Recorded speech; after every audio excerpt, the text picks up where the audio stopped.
ID card ಅನ್ನ ಕೇಳಿ ಯಾರು ಹೊಡೆಯೋದಿಲ್ಲ, ಅವನು ಗುಂಡು ಹಾರಿಸ್ಕೊಂಡು ಓಡೋಗ್ತಾರೆ.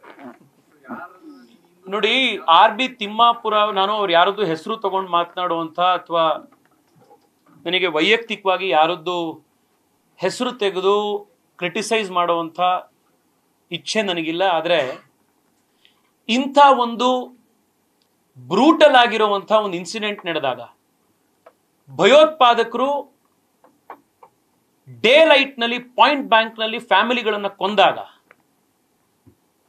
ಮರ್ಡರ್ ಆಗಿರುವಂಥ ಆ ಕುಟುಂಬದ ಹೆಣ್ಮಕ್ಳು, ಆ ಕುಟುಂಬದ ಮಕ್ಕಳು ಏನಾಯ್ತು ಅನ್ನೋದನ್ನ ಅಲ್ಲಿ ಹೇಳಿದಾಗ, ಆರ್ ಬಿ ತಿಮ್ಮಾಪುರೆ ಅದು ಸರಿ ಇಲ್ಲ, ಅವ್ರು ಸುಳ್ಳು ಹೇಳ್ತಾ ಇದ್ದಾರೆ ಅಂತ ಹೇಳ್ತಾರಲ್ಲ, ಇದಕ್ಕಿಂತ ನೀಚ ಪಾಲಿಟಿಕ್ಸ್ ಇನ್ನೊಂದು ಮಾಡಕ್ ಸಾಧ್ಯ ಇದೆಯಾ?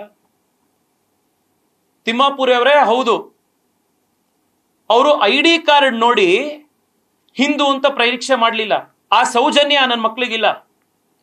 ಅವ್ರು ಚಡ್ಡಿ ಬಿಚ್ಚಿ ಪರೀಕ್ಷೆ ಮಾಡಿದ್ರು, ಈ ಹಿಂದೂನ ಅಲ್ವಾ ಅಂತ. ಬಹುಶಃ ನಿಮಗೂನು ಇದೇ ರೀತಿ ಚಡ್ಡಿ ಬಿಚ್ಚಿ ಪರೀಕ್ಷೆ ಮಾಡಿದ್ದಿದ್ರೆ ಈ ರೀತಿಯಾದಂಥ ಇನ್ಸೆನ್ಸಿಟಿವ್ ಹೇಳಿಕೆಗಳನ್ನು ನೀವು ಹೇಳಿರ್ತಿರ್ಲಿಲ್ಲ.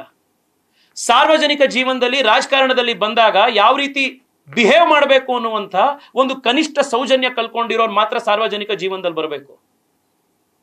ಇದೇ ಮಾತನ್ನ ನೀವು ಭರತ್ ಭೂಷಣ್ ಹೆಂಡತಿ ಎದುರುಗಡೆ, ಮಂಜುನಾಥ್ ಅವರ ಮನೆಯವರ ಎದುರುಗಡೆ ಹೋಗಿ ಹೇಳುವಂತ ಧೈರ್ಯ ನಿಮಗಿದೆಯಾ? ಈ ರೀತಿ ಮಾತನಾಡುವಂತವರಿಗೆ ಸಾರ್ವಜನಿಕ ಜೀವನದಲ್ಲಿರುವಂತ ಮರ್ಯಾದೆ ಕೂಡ ಇಲ್ಲ, ಸಾರ್ವಜನಿಕ ಜೀವನದಲ್ಲಿರುವಂತ ಯೋಗ್ಯತೆ ಕೂಡ ಇಲ್ಲ. ಅಂತವ್ರು ರಿಸೈನ್ ಮಾಡಿ ಅವರು ವೈಯಕ್ತಿಕ ಜೀವನಕ್ಕೆ ಹೋಗಬೇಕು.